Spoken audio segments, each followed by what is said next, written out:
Hello friends, वंडरवर्ल्ड channel में आप सभी का स्वागत है। आज हम आपके लिए लेकर आए हैं एक नया टॉपिक जो कि आजकल बहुत ट्रेंडिंग है, हेलीकॉप्टर मनी। सभी के दिमाग में ये चल रहा है कि हेलीकॉप्टर मनी आखिर क्या है।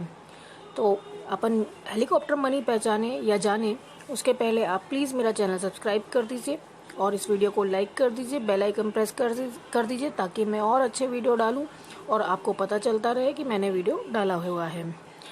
तो चलिए अपन आगे बढ़ते हैं हेलीकॉप्टर मनी की ओर। आप सभी को पता होगा इन दिनों हेलीकॉप्टर मनी बहुत ज़्यादा न्यूज़ में आ रहा है। जब से तेलंगाना के सीएम ने हेलीकॉप्टर मनी शब्द का यूज़ किया है, लोगों को यह दिमाग में चल रहा है कि ये हेलीकॉप्टर मनी आखिर क्या है। कोविड-19 जो कि कोरोना वायरस के नाम से जाना जाता है, उसके कारण मार्केट डिप्रेशन में आ गया है। चाहे वो इंडिया का हो, चाइना का हो या फिर किसी और कंट्री का हो। लोगों को ये लग रहा है कि लॉकडाउन पीरियड चल रहा है, या लॉकडाउन अगर नहीं भी चल रहा है तो ये वायरस इतना खतरनाक है कि हर कोई बीमार हो रहा है, डेथ रेशियो बढ़ रहा है। क्या हमारा बिजनेस चलेगा, क्या हमारा बिजनेस नहीं चलेगा? ऐसी कंडीशन में क्या किया जाए? मार्केट नहीं, बिजनेस नहीं चल रहा है तो लोग डिप्रेशन में आ रहे हैं, लोगों की जॉब जा रही है, लोग अनएम्प्लॉयड हो रहे हैं, लोगों को बहुत ज़्यादा परेशानियों का सामना करना पड़ रहा है। डिप्रेशन किस कारण है? अनएम्प्लॉयमेंट के कारण, लो डिमांड के कारण, लो प्राइसेस के कारण, नेगेटिव ग्रोथ के कारण। लोगों के पास काम नहीं है। लोगों के पास जब काम नहीं है तो उनके पास पैसा नहीं है, पैसा नहीं है तो वो किसी भी चीज़ के लिए डिमांड कम कर रहे हैं, और जब किसी चीज़ की डिमांड कम होती है तो हम सभी को पता है कि उसके प्राइसेस गिर जाते हैं। जैसे ही डिमांड बढ़ती है प्राइसेस बढ़ जाते हैं। तो कोरोना वायरस के कारण जो मार्केट डिप्रेशन में आया है उसका कारण यही है कि जब लोगों के पास एम्प्लॉयमेंट ही नहीं है तो लोगों ने डिमांड नहीं की और डिमांड के कारण प्राइसेस कम हो गए। और यह पूरी दुनिया के पर्सपेक्टिव से है, अकेले भारत के पर्सपेक्टिव से नहीं। लोगों का ये मानना है कि इंडिया और चाइना में जो इन्फ्लेशन या फिर अपन कहें मंदी, वो बाकी देशों की तुलना में बहुत कम रहेगी। ऐसा नहीं है कि नहीं रहेगी, पर रहेगी। तो चलिए देखते हैं ये हेलीकॉप्टर मनी टर्म कहाँ से आया। यह टर्म 1969 में मिल्टन फ्रीडमैन ने लाया था। हेलीकॉप्टर मनी वर्ड सबसे पहले 1969 में मिल्टन फ्रीडमैन ने लाया था। अब डिप्रेशन में जाने के कारण लोग सोचते हैं कि हम पैसा खर्च नहीं करें। क्यों? क्योंकि उनके पास आय के साधन बहुत कम हो गए हैं। अब आय के साधन कम है, इस कारण लोग पैसा खर्च नहीं करते और पैसे को अपने पास रोक कर रखते हैं, जिससे कि देश की इकोनॉमी खराब होती है। देश की इकोनॉमी को ठीक करने के लिए गवर्नमेंट ने पहला लाया लो रेट्स। लो रेट्स में क्या होता है कि जब कभी हम किसी को, मतलब बैंक जब हमें लोन देता है तो वो बहुत ही ज्यादा लोअर रेट में लोन देता है, और यह रेट बिल्कुल जीरो के बराबर रहता है। मतलब कि हमें लोन लेते वक्त इस बात का डर नहीं रहता है कि हमें जब पे करना पड़ेगा तो बहुत हायर साइड पे करना पड़ेगा, और हम आसानी से उस पैसे को यूज करते हैं और अपनी परचेजिंग पावर बढ़ाते हैं। तो इसके लिए बैंक रेपो रेट लाती है ताकि लोग ज्यादा से ज्यादा लोन ले और बैंक यहाँ पर कम से कम चार्ज करे। अब नेक्स्ट आता है निगेटिव रेट्स। निगेटिव रेट्स में क्या होता है कि बैंक बहुत ही लोवेस्ट रेट में लोन देती हैं ताकि लोगों को लोन रीपे करने का डर ना रहे। करंटली इंडिया का रेपो रेट 4.5 चल रहा है, जो कि बैंक ने अभी रिसेंटली ही कम किया है। इन सब के थ्रू लोग आसानी से पैसा यूज करते हैं, उन्हें कोई डर नहीं रहता है कि हमें बहुत ज्यादा हायर चार्जेस लगेंगे। बैंक के लोन सस्ते हो जाते हैं, बैंक से लोग आसानी से पैसे ले लेते हैं और उसको खर्चा कर सकते हैं ताकि मार्केट की इकोनॉमी बनी रहे और मार्केट में डिप्रेशन ना आए, लोगों को रोजगार मिले ताकि लोग एक दूसरे को पैसा दे सके, उनके काम के बदले उन्हें पैसा मिलेगा और उनकी परचेजिंग पावर इंक्रीज होगी और किसी भी कंट्री की इकोनॉमी अच्छी होती है।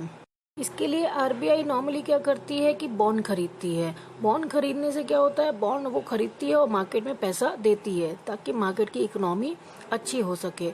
रिसेंटली ही अभी आरबीआई ने रेपो रेट अपना कम किया है।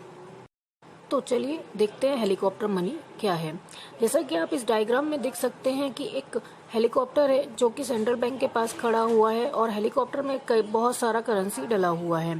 तो इसका मतलब ये नहीं है कि सेंट्रल बैंक से हेलीकॉप्टर बहुत सारा मनी लेगा और ऊपर से गिराएगा, नीचे लूटना होगा, ऐसा कुछ भी नहीं है। हम इसको डिटेल में समझेंगे और देखते हैं कि हेलीकॉप्टर मनी का एग्जैक्टली मीनिंग क्या है।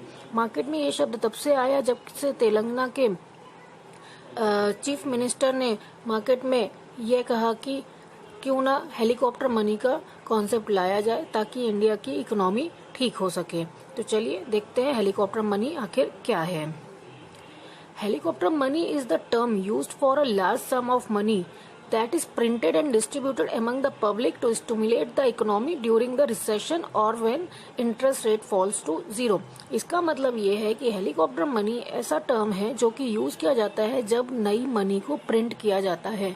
मतलब इंडिया का सेंट्रल बैंक आरबीआई है। आरबीआई मार्केट के रिसेशन और इंटरेस्ट रेट जब जीरो होने वाला है और रिसेशन का टाइम चल रहा है तो नया करेंसी प्रिंट करेगी और उसे मार्केट में लाएगी।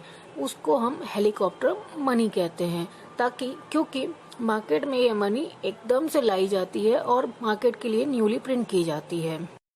इसका मतलब इकोनॉमी में नई कैश को इंजेक्ट किया जाता है। मतलब मार्केट में नए कैश को इंट्रोड्यूस किया जाता है। कैसे? कुछ अमाउंट में मनी को प्रिंट करके, नए मनी को प्रिंट करके मार्केट में इंट्रोड्यूस किया जाता है। लोगों को पब्लिक ग्रोथ, इकोनॉमिक ग्रोथ के लिए पैसा बांटा जाता है। फॉर एग्जांपल इंडिया की पॉपुलेशन अगर 130 करोड़ है तो उसमें कुछ स्कीम लाकर के आधार कार्ड से आपके जो भी खाते अटैच हैं उसमें 10,000 रुपए डाले जाएंगे। अब 10,000 रुपए सुनने में तो कम लगते हैं, पर अगर आपको फ्री में 10,000 मिल रहे हैं तो आप उसका यूज करोगे, आप उसका सामान खरीदोगे और इकोनॉमी उससे ठीक होगी। अब ये कैसे डिफरेंट है? डिफरेंट ऐसे है कि इसमें कोई रिटर्न नहीं देना आपको वापस करने का कोई टेंशन नहीं है कि भाई मुझे बैंक को वापस रिटर्न करनी पड़ेगी। और ये नॉर्मल टेंडेंसी है, जब हमें पता रहता है कि हमें पैसा किसी को रिटर्न करना नहीं है तो हम उसे खर्चा कर लेते हैं। और दूसरा है RBI will give some amount of money to government with no condition. अपना सेंट्रल बैंक जो है आरबीआई, वो गवर्नमेंट ऑफ इंडिया को कुछ पैसे देगा और इस कंडीशन में देगा कि हमें ये वापस नहीं चाहिए, ताकि गवर्नमेंट उस पैसे का इस्तेमाल फ्लाईओवर्स वगैरह बनाने में लगे ताकि एम्प्लॉयमेंट जनरेट हो सके और लोगों को काम मिल सके। अब ये कैसे किया जाएगा? इसमें एक ऑप्शन है कि डायरेक्ट लोगों के अकाउंट में फंड ट्रांसफर कर दिया जाएगा। जैसा कि मैंने कहा कि आधार कार्ड से अगर लिंक है तो उसको डायरेक्ट पैसा उनके खाते में ट्रांसफर कर दिया जाएगा। दूसरा, कटिंग डाउन द टैक्सेस। लोगों को इंडस्ट्रियल उसमें, जैसे मान लीजिए किसी की बहुत बड़ी इंडस्ट्री है, उसको 25% टैक्स देना पड़ता है, तो उसको गवर्नमेंट कह सकती है कि आप 25% मत दीजिए, 10% दीजिए, ताकि उनके पास पैसा बचेगा। तीसरा, गवर्नमेंट स्पेंडिंग। जैसे कि मैंने बताया आपको कि गवर्नमेंट रोड बनवा सकती है, ब्रिज बनवा सकती है, ताकि जो दिहाड़ी मजदूर रहते हैं उनको काम मिल सके, वो डेली अपना पैसा कमा सके और उसको स्पेंड कर सके। इस चीज के कॉन्स भी हैं, मतलब नुकसान भी हैं। नुकसान क्या है कि हाइपर इन्फ्लेशन होगा। बहुत ज्यादा पैसा लोग ऐसे ही खर्च करेंगे ना तो इन्फ्लेशन एकदम से गिरेगा, हाइपर इन्फ्लेशन आएगा। दूसरा, रुपए की वैल्यू कम हो जाएगी, डेप्रिसिएशन आ जाएगा रुपीज में। अभी की डेट में लगभग 75 रुपए का $1 चल रहा है, हो सकता है इसको करने से 80-85 रुपए का हो जाए। तीसरा, लोगों को फ्री में पैसा मिलेगा तो ये जरूरी नहीं है कि वो खर्चा करें, वो उस पैसे को रोक कर सेव भी कर सकते हैं कि भाई ये मुझे खर्चा नहीं करना है, इसको बचा कर रखो। तो ये इसके कुछ कॉन्स हैं, इसके नेगेटिव इम्पैक्ट्स हैं। तो दोस्तों, ये रहा हेलीकॉप्टर मनी। हेलीकॉप्टर मनी का मैंने आपको बताने की पूरी कोशिश की है कि जब किसी भी कंट्री में इन्फ्लेशन आता है या फिर रिसेशन का टाइम आता है तो वहाँ की गवर्नमेंट कुछ एक्स्ट्रा मनी प्रिंट करती है ताकि लोगों में बांटा जा सके और उनकी परचेजिंग पावर बढ़ाई जा सके, ताकि वहाँ का रिसेशन खत्म हो सके। अगर आपको मेरा ये वीडियो पसंद आया हो तो प्लीज मेरे चैनल को सब्सक्राइब करिए, मेरे वीडियो को लाइक करिए, बेल आइकन प्रेस करिए ताकि आपको पता चल सके कि मैंने नया वीडियो अपलोड किया है। मैं नॉर्मली जनरल नॉलेज से रिलेटेड क्वेश्चंस को अपलोड करती हूँ ताकि कॉम्पिटिटिव एग्जाम में स्टूडेंट्स को हेल्प मिल सके। ये टॉपिक भी मुझे कंपटीशन के पॉइंट से बहुत अच्छा लगा, इसलिए मैंने इसमें वीडियो बनाया। Thank you so much. Thank you for watching my video. Please subscribe my channel. Thank you.